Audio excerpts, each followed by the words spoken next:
kuburan kuda tuh penjajahan Belanda, terus korban-korbannya pada ditaruh situ. Dan itu saya benar-benar ngeliat bang, ada tentara Belanda sama warga-warga situ pribumi yang dibunuh. Ayo kan, gue udah nggak kuat, gue nggak mau mati di sini. Dia ngomong kayak gitu.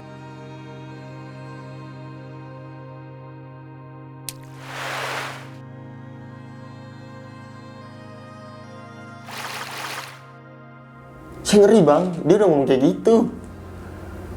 Saya langsung mikir, hei tepis omongan lu, jangan kayak gitu lu di gunung, nggak boleh. Lu harus kuat, lu temen gua, lu temen kecil gua, nggak boleh lu mati di sini. Saya ngomong kayak gitu bang. Ayo, kalau mau jalan, ayo, nih tas gua tinggalin di sini dah, lu gua gendong. Saya sampai ngomong kayak gitu bang. Enggak, gue tetap mau bawa tas gue juga. Gue nggak mau nyusahin lu. Gue mendingan lu tinggalin aja nggak apa-apa. Dia ngomong kayak gitu bang. Saya di situ udah kaget banget bang. Dia ngomong kayak gitu.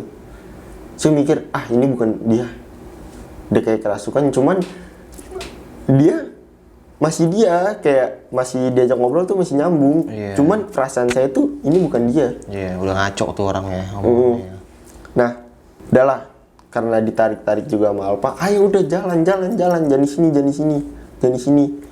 Ya udah, kira jalan. Tuh yang belakang tuh masih ngikutin bang, rame bang. Sosok yang itu? Yang tadi itu? Itu pertama kan putus satu tuh. Nah, saya jatuh tuh. Putus kedua kalinya di sebelah kanan. Tak, saya jatuh ke jengkang. Blek, jatuh duduk. Saya bilang dong sama Pita sama Alpa, tadi dulu bentar gue jatuh. Pas saya lihat, yang gelendotin bukan 1-2 lagi bang. Berapa tuh? Udah 6. Di atas carrier lu itu? Iya. Dari sini nih. Dia gelendot dari sini nih. Sampai kayak bertumpuk-tumpuk, kayak megang satu, sampai kayak diri bang. Serem amat ya? Saya nggak tahu tuh bang, makhluk apaan bang. Dengan bentuknya sama tuh, yang ada kakinya itu. Mukanya hancur, tangannya ada yang enggak, kakinya ada yang enggak. Saya sampai mikir, gue bisa gak ya? Apa gue nggak selamat? Saya sampai ngomong gitu bang. Tapi saya mikirin lagi, saya ketua, udah ayo kuat. Saya nguatin diri saya sendiri. Saya nguatin juga buat teman-teman saya. Saya sedih juga bang ke teman saya yang Vito ini. Kayak perasaan udah campur aduk lah bang. Di satu posisi saya ketakutan. Ya jujur saya ketakutan banget bang. Karena baru pertama kali naik Gunung Cermai itu. Gunung Cermai, terus first time digangguin kayak gitu. Banyak ya bang, segitu ekstrimnya. Saya sampai ya kalau mau nanjak ke sana lagi, saya mau bang. Saya masih punya utang. Saya berani. Dan saya paling mau bersilaturahmi lagi lah ke makhluk-makhluk yang di sana, kayak perkenalan. Nah, udah kayak gitu saya berangkit lagi kan. Nah, udah jalan lurus tuh landai, jalan biasa. Pas belokan, saya ketemu bang. Apa tuh? Genderuwo. Banyak amat bang. Tingginya bener-bener itu sepohon bang. Dan saya nggak ngelihat. Dan di situ saya ngecamp. Saya ngeberaniin karena ada tenda. Itu ada pelangnya. Nanti ada fotonya.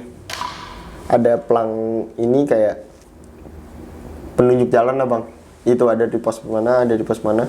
Itu saya ngeliat bang di samping pohon. Itu bener-bener gede, berbulu, panjang, kakinya kayak ada kuku-kukunya, tangannya ada kukunya. Cuman nggak kelihatan pala bang. Palanya nggak ada. Bahkan tingginya pohon pun dikalahin sama dia. Dia masih, itu cuman kakinya doang, pohonnya itu. Nggak tahu itu setinggi mana. Cuman tangannya kelihatan, cuman kukunya doang tapi. Nah di situ saya mikir, apa saya boleh di sini? Apa saya boleh ngecamp di sini? Saya mikir, saya baca lagi kan, tulisannya apa ya? Pokoknya bukan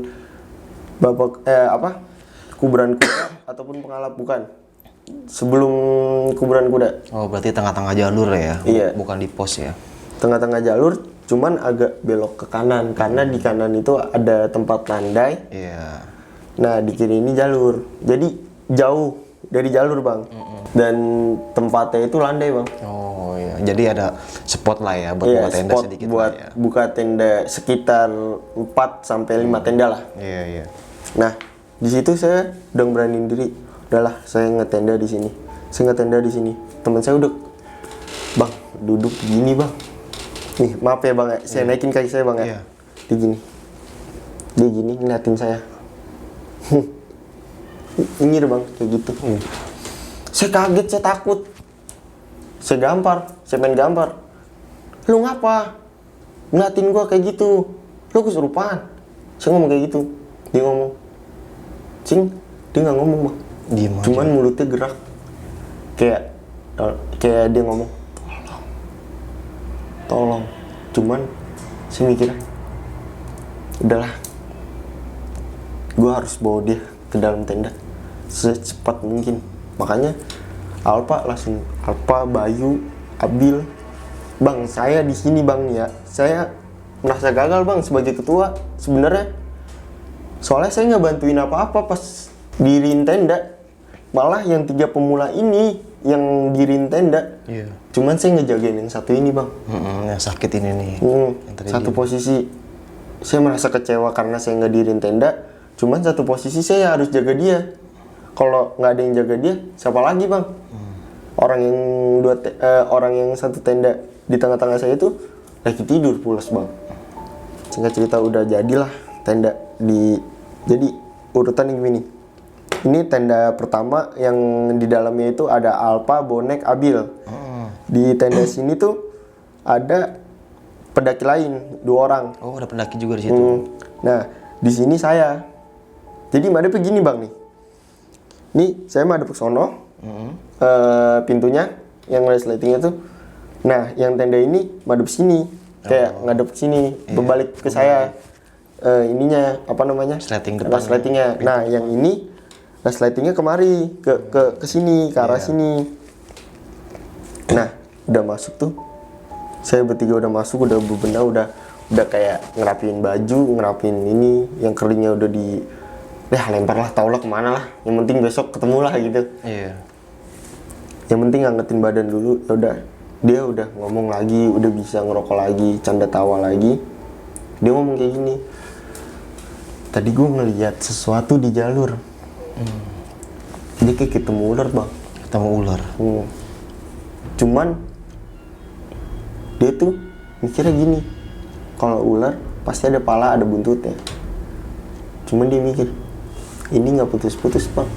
Ularnya itu. Lewatin gini kayak apa? Maaf, kayak ini jalur, Bang. Iya, iya. Kayak ini jalur.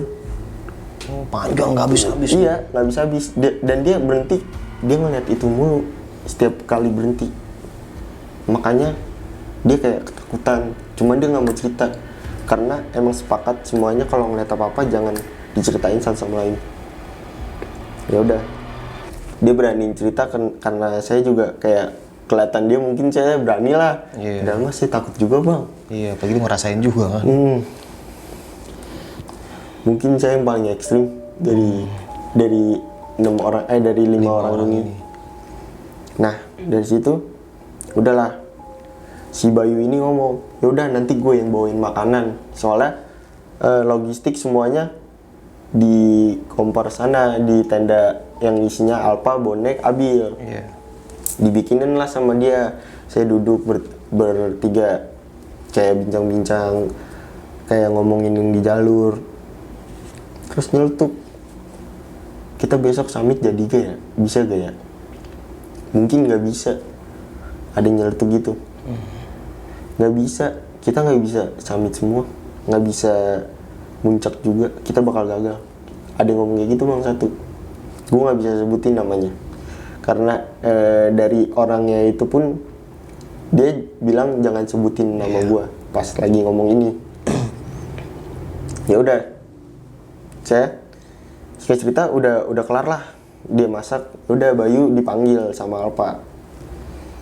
Bay, sini, makanannya udah jadi. Kata Bayu, ya udah tunggu sebentar ya. Pas dibuka, kaget bang.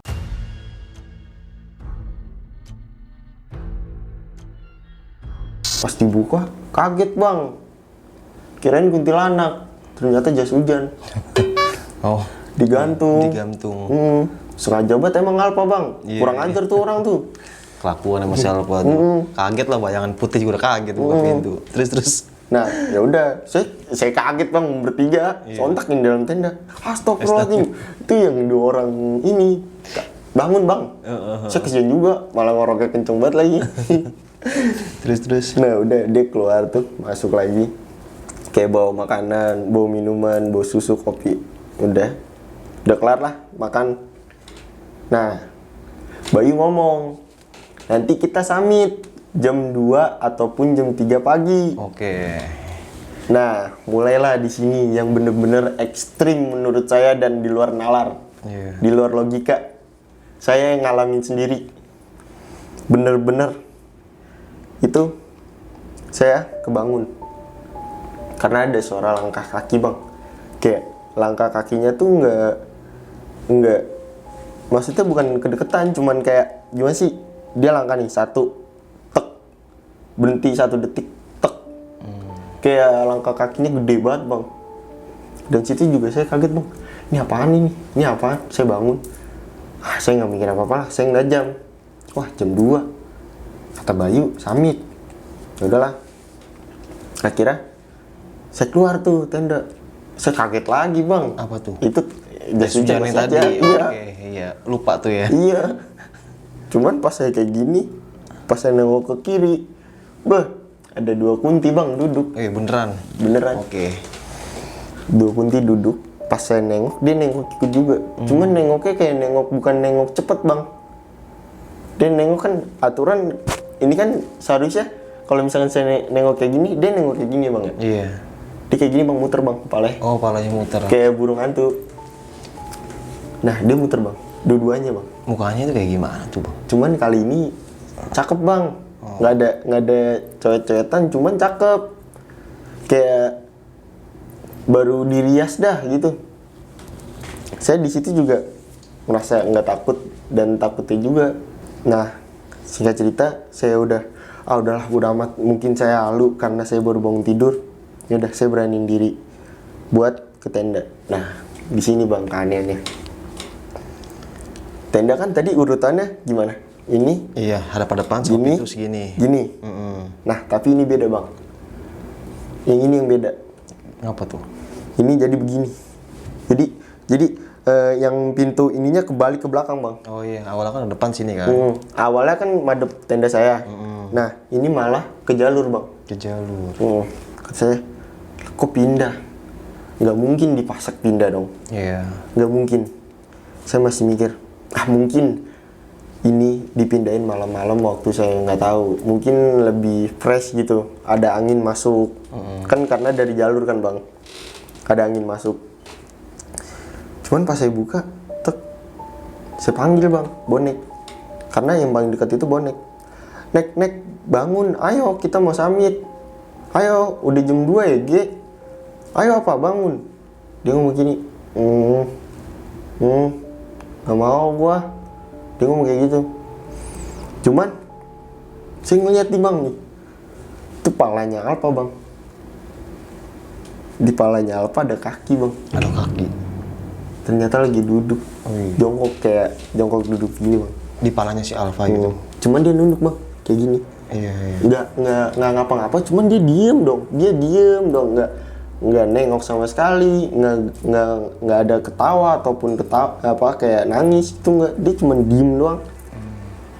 Saya mikir, Bentuknya kayak manusia gitu. bentuknya ke manusia, kayak dia anak kecil bang, anak kecil. Nah itu saya bilang, saya nangis bang, saya nangis tanpa sepengetahuan mereka semua, saya nangis. Kenapa gue diginiin? Gue cuma mau nanjak. Gue cuma mau liburan kemari. Udahlah, ayo. Jangan ganggu gue lagi. Ayo gue mohon. Please. Gue gak mau diganggu lagi. masa iya gue diganggu terus menerus, gue nggak bakal kuat, gue manusia biasa. Saya ngomong kayak gitu. Mungkin saya salahnya pas saya sombong di bawah bang. Apa? Pas saya sombong di bawah. Oh gimana tuh? Yang saya ngomong yang pertama kali ngeliat kuntilanak tuh. Oh iya. Yang saya ngomong, gue lebih sempurna dari dia. Oh. Mungkin dari situ bang, saya mikir, dari telaah lagi saya ngaku ngomong gini, iya saya ngaku salah ngomong sombong. Cuman emang kodratnya emang begitu dalam ajaran saya harus mempercayakan hal tersebut dong. Saya ngomong kayak gitu bang, kayak ada lawan bicara lah. Terus tiba-tiba air mata tuh turun bang. Kayak inget isu rumah, kayak inget ibu saya, kayak adik saya lihat-lihat. Terus ya udahlah, daripada lama-lama di luar kedinginan kan, saya hapus air mata. Saya baru buat mohon bang, pas saya berbalik arah, ada lagi bang sosok yang baru pertama kali saya berhenti di situ. Apa tuh? Yang tadi. Gede itu. Cuman dia nggak kenapa-napa, cuman kayak nampakin diri. Ini loh gua. Dia kayak seakan-akan, ini loh gua penghuni sini. Ayo dong semuanya. Saya kayak ngerasain suara gitu bang. Kayak hatinya dia lah. Batin saya kayak denger, ini loh rumah gua. Jangan kotorin. Jangan yang namanya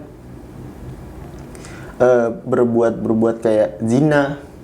Terus kayak bakar-bakar inilah. Kayak semacam ganja gitu. Terus dia juga bilang kayak gini juga bang, gue nggak bakal ganggu kalau misalkan lu semua itu ngejaga sopan santun. Dia ngomong kayak gitu. Saya sontak langsung kaget. Saya mikir, kenapa ya curhat sama setan itu lebih enak. Lo ngomong gitu? Iya. Karena kayak nyentuh bang, dari hati ke hati. Ternyata yang saya anggap jahat itu ternyata dia malah baik. Kayak dia malah ngingetin saya lagi untuk buat kuat, untuk kedepannya, untuk ngadepin kedepannya. Terus saya sempat lama tuh di situ, sekitar 20 menit, buat kayak berbincang-bincang gitu.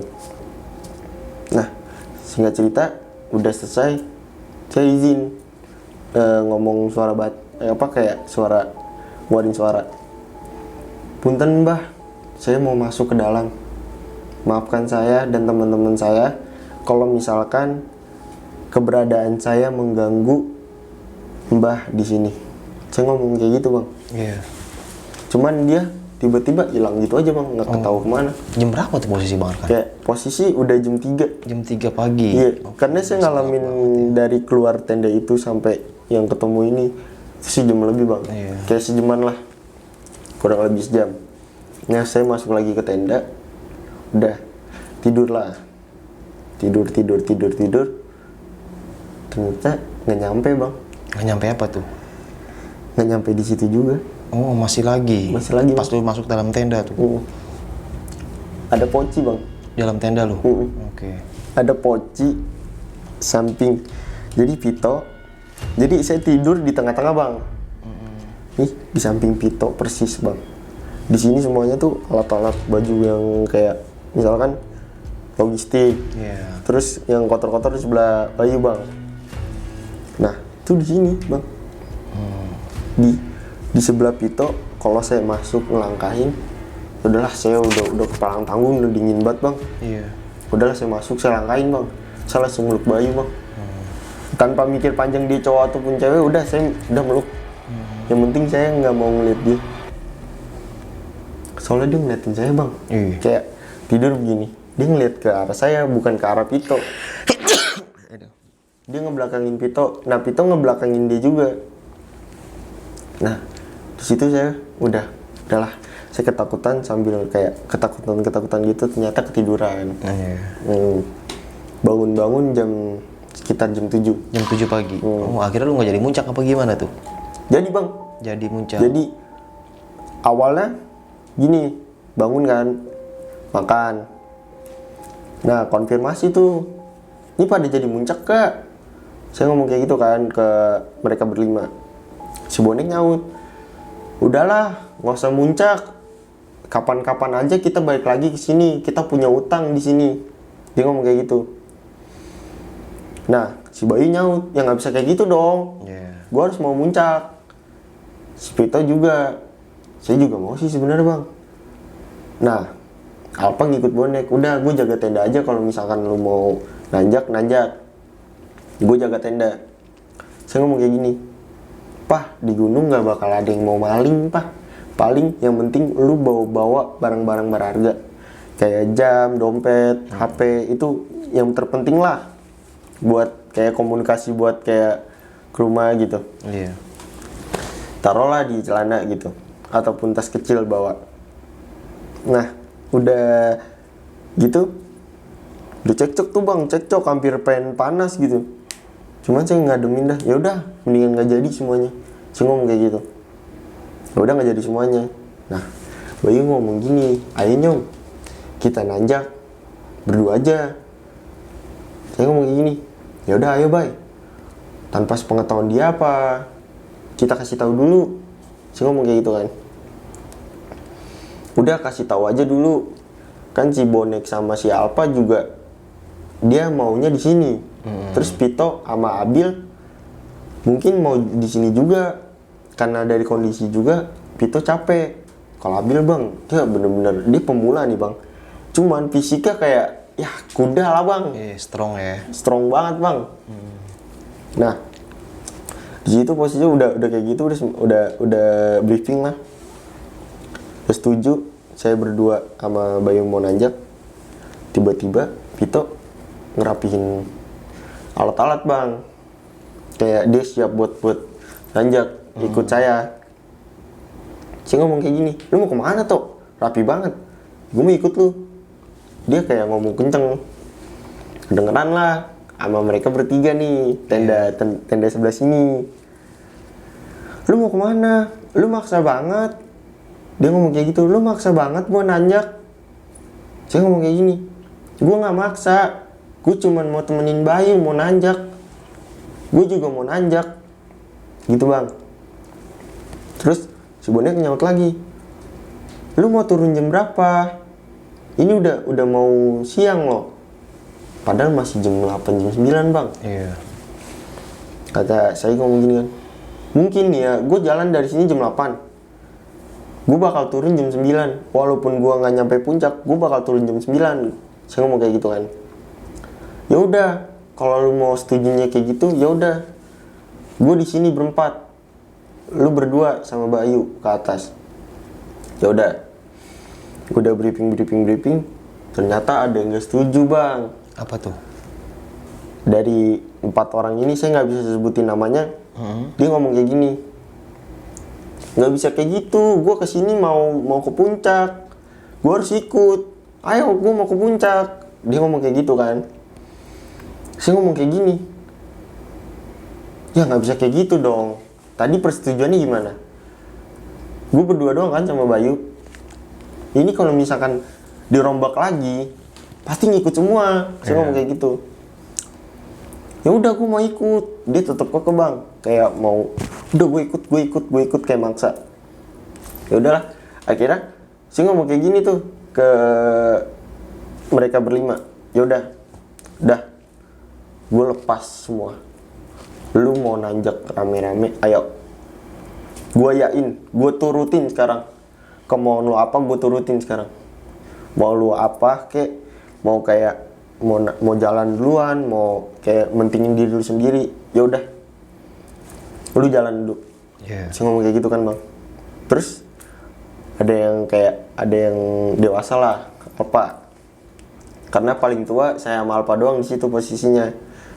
Alpa ngomong kayak gini, nyong jangan kayak gitu, lu ketua, lu harus punya pendirian, jangan kayak gitu dong, lu di bawah sampai sini lu nyemangatin gua, masa iya lu sekarang down? Bukan kayak gitu pak, sekarang pada cekcok, gua nggak mau pusing dan gua mau ngambil jalan tengahnya ini yang terbaik.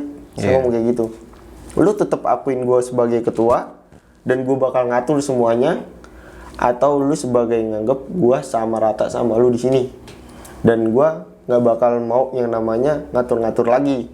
Saya ngomong kayak gitu, saya nggak bakal mau ngingetin lagi hal-hal apapun tentang keselamatan, saya nggak mau ngingetin lagi bang, karena emang saya udah bener-bener putus asa banget bang. Di situ posisinya, karena ngalamin hal-hal kejadian bang.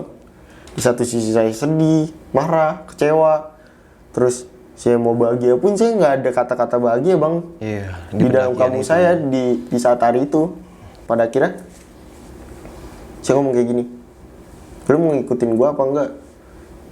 Pada setuju tuh, ya udah gue ngikut aja deh, gue ngikut. Dia setuju tuh berlima. Akhirnya si bonek nih ngomong gini bang, ya udah kita nanjak berenam, kita nyampe di sini berenam, kita harus sampai puncak berenam. Udah tenda tinggalin di sini, kita bawa barang-barang yang berharga ke atas. Ya udah si bonek ngomong gini, ya udah ayo cepetan, kita udah telat banget Samita. Ya saya juga mikir bang, itu udah telat banget bang, udah kesiangan ya. Mungkin pas nyampe puncak pun saya nggak bisa balik lagi ke bawah karena persediaan air. Tapi tetap maksa, saya mau ngikutin mereka semua. Singkat cerita udah jalan tuh, jalan. Kuburan kuda, Pangalap. Nah pas di Pangalap tuh kayak ada belokan gini nih. Itu kayak sebelah tuh jurang kelihatan tuh, kayak perumahan warga dari situ, kayak alam-alam lah kelihatan lah. Terus tuh kedengeran lagi bang bunyi lonceng yang saya duduk pas lagi maghrib. Iya kayak gamelan itu ya. Cuman sekarang beda, dia dari besar nih bang suaranya, kayak titik suara tuh di situ lama-lama kecil diganti sama suara cewek lagi senandung Jawa. Kayak sinden gitu, iya, suara nyinden. Kayak nyanyi lantunan Jawa bang. Dan saya mikir, ini masih siang loh, ini masih pagi loh, kok saya ditunjukin hal-hal beginian lagi. Saya sampai nggak habis pikir, dan saya nggak di luar nalar bang, bener-bener kejadian semua tuh di luar nalar. Sampai sekarang pun saya masih nggak percaya, saya dikasih semua lihat hal-hal kayak gitu. Dan akhirnya saya udah nggak pedulin hal-hal mistis lagi di gunung. Saya udah mau ke puncak, pemikiran saya puncak. Dan akhirnya udah jalan, sampai lah pos penerangan. Air saya bawa 2 liter, sisa 1 botol, cuman sisa setengah. Nah nyampe penerangan, briefing lagi karena ada pendaki lain di situ. Saya kayak tegur sapa lah, kayak gitu lah. Dia ngomong, dari mana? Dari Jakarta. Ini temen-temen semuanya dari Jakarta semua. Iya. Saya nanya lagi, situ dari mana? Saya dari Cirebon. Nama siapa? Aldi. Halo Aldi, kalau misalkan nonton ini ya. Udah tuh ngobrol-ngobrol. Ya saya basa-basi lah. Dibagi rokok. Karena emang di situ posisinya rokok semuanya kehujanan bang. Oke, basah ya. Basah, dan nggak ngerokok sama sekali, dari bawah sampai atas nggak ngerokok sama sekali bang. Saya minta, ditawarin gini, udah saya masih ada beberapa bungkus, kalau mau ambil aja 1 bungkus. Cerita udah kayak gitu. Sampailah jam 10, saya sepakat buat turun. Saya ngomong ke Aldi, ayo Di turun bareng. Tadi dulu gue masih mau ngabisin logistik gitu dulu kan. Ya udah nggak apa-apa dah, gue turun duluan ya Di, makasih banget nih. Iya, lu masih cukup gue air itu? Enggak, ini gue masih cukup, santai. Saya ngomong kayak gitu. Emang pas nyampe bawah tuh ternyata masih ada sisa 3 botol bang di tenda. Pada akhirnya ya udah dihabisin tuh di jalan, kayak minum sepuasnya. Udah tuh turun ke tenda lagi, ngerapin tenda. Berarti fix ya, lu nggak sampai puncak ya? Iya, cuma nyampe pemerangan doang. Oke. Nah, pas saya udah mau turun, ternyata 2 orang yang di tenda ini udah mau balik bang. Dia dari mana ya? Pak, dia dari mana Pak? Dari pokoknya dia dari Jawa Barat bang. Iya, pokoknya Jawa Barat lah ya. Ini 2 orang ini bang apa? Kayak izin lah ke saya. Bang, gue duluan ya. Gue udah kesorean. Iya. Udah saya ngomong, ya udah nggak apa-apa bang. Saya juga ini masih agak lama mungkin di sini.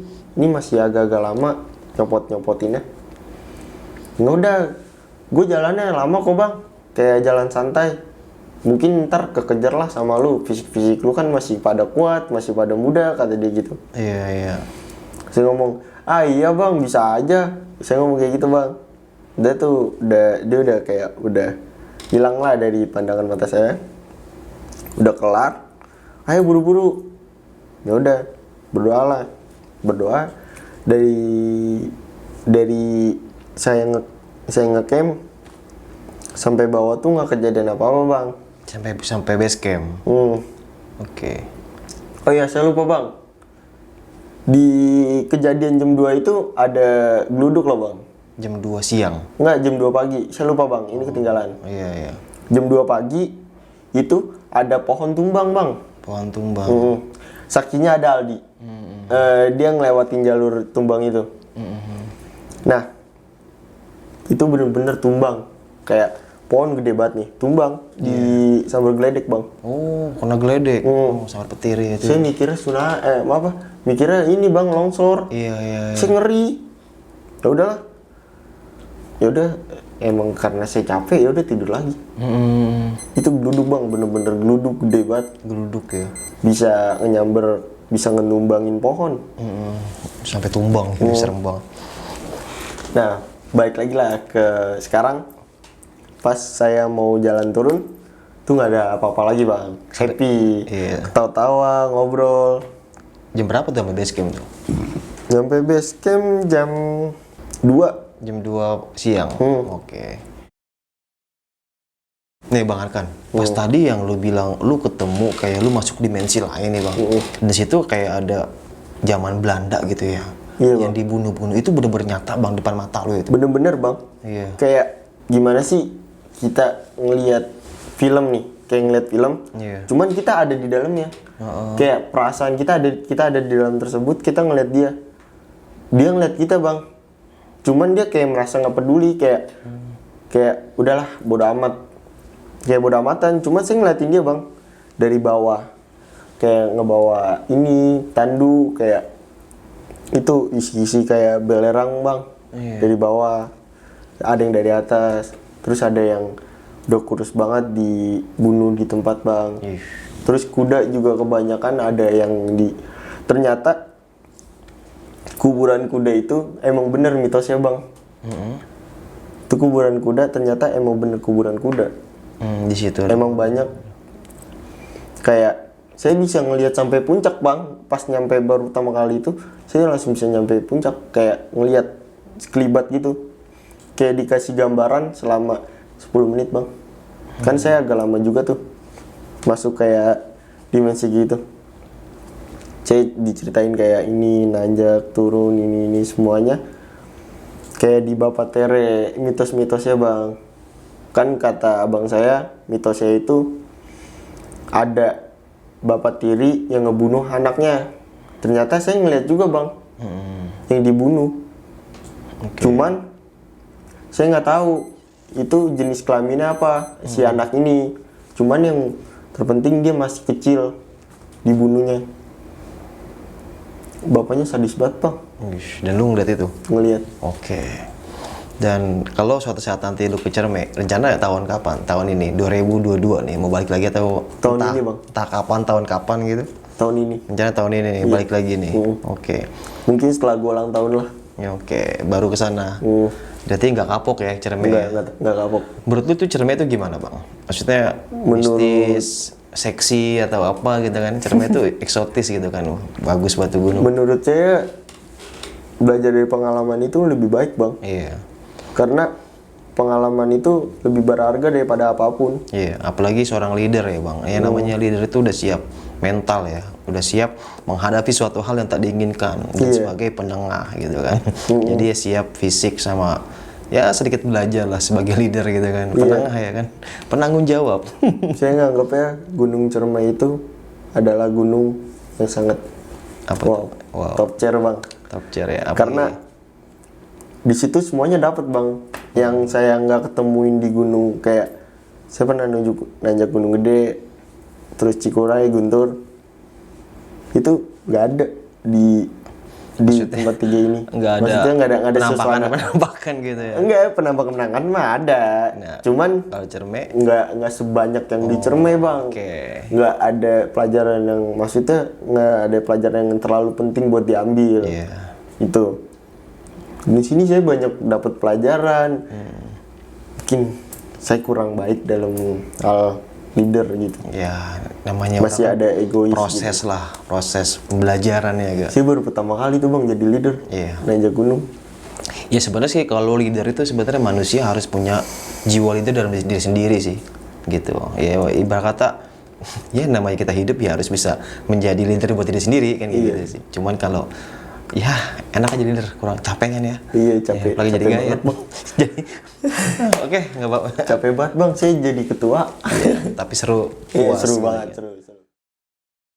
Oke sob, mungkin cukup sekian ya cerita pengalaman horor yang dialami sama Bang Arkan ini. Bisa kita ambil segi positifnya, buang jauh-jauh negatifnya. Karena setiap perjalanan selalu memberikan cerita. Dan kali ini Bang Arkan memberikan cerita pengalaman horornya waktu di Gunung Ciremai. Dan ini cerita barbar banget ya, karena yang awalnya dia nggak percaya, akhirnya dia dikasih unjuk nih sama pesonanya Gunung Ciremai. Dan barbar ya, dan pokoknya gemes tuh kalau denger tasnya itu digamblokin terus sama dia jalan kunti. Wah gokil. Dan ini merinding. Sekarang jam berapa jam kan sekarang?